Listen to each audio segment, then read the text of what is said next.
What's going on, button pushers? Today we're talking about how you can make passive income by just owning gear. Simple as that.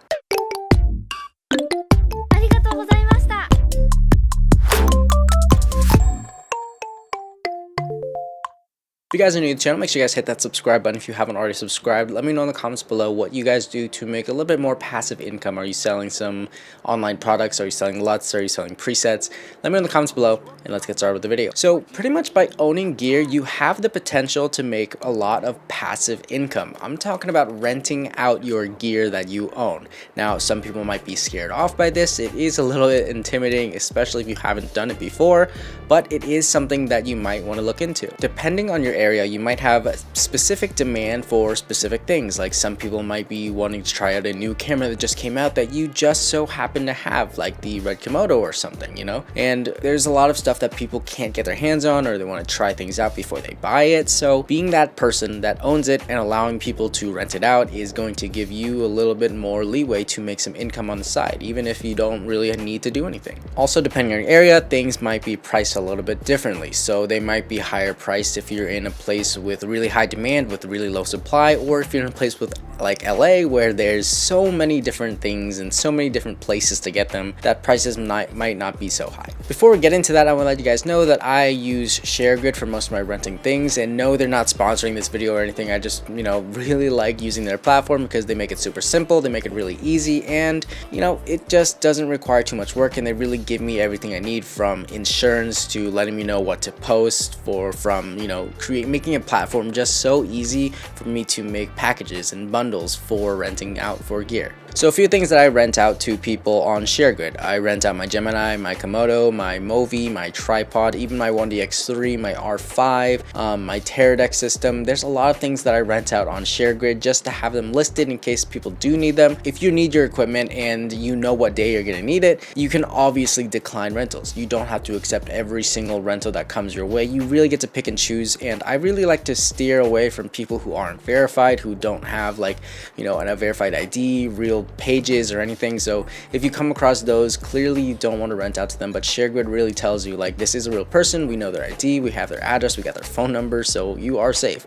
And when I do rent out, I like to take a picture of the ID of the person renting just as a backup, just in case something happens, I have their information. And these are a few of the items that I feel like are really in more of a high demand in my area, because again, it really depends on where you are. Like, I think that if I was in New York or Miami or LA, I would have a lot more things to put onto the thing, because I feel like in those areas things get rented out so much more. You could literally put anything and it would probably get rented out, and very much more frequently, to be honest. But with DC right around the corner from me, it makes it a little bit more easy for me to get people to rent things. And of course, there are a few rental houses out here, but not nearly as much as places like LA and New York and Miami and all those places that are really, really heavily populated for things like music videos and just productions in general. As far as pricing goes, what you want to price yours at and what I price mine at. So I came across a formula once online on a Facebook group for filmmakers, where they told me the formula is the cost of the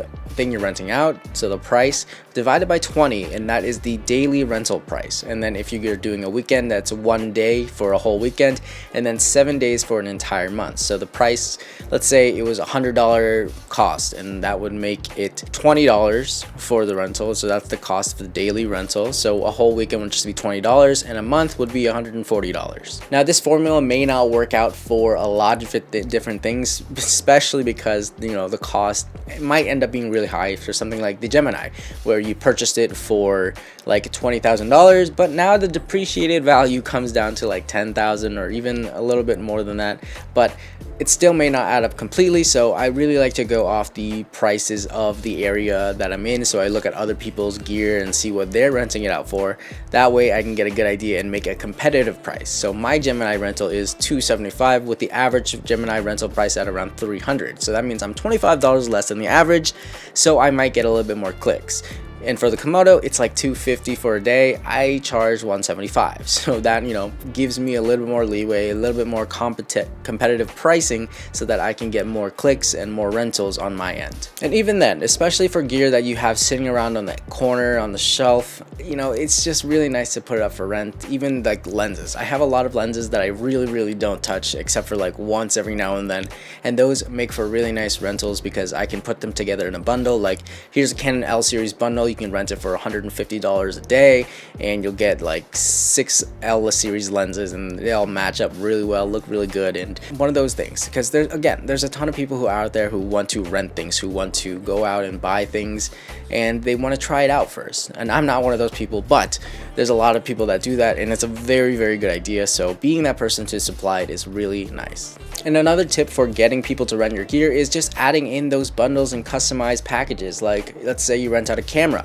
Okay, well, let's add in a cage, let's add in a matte box, let's add in handles, you know, just give them some extra stuff that they may not have themselves, especially when they're renting it out, because that way they can have a full ready to shoot package, and they're like, okay, this is a great deal compared to someone charging the same price for just the body alone.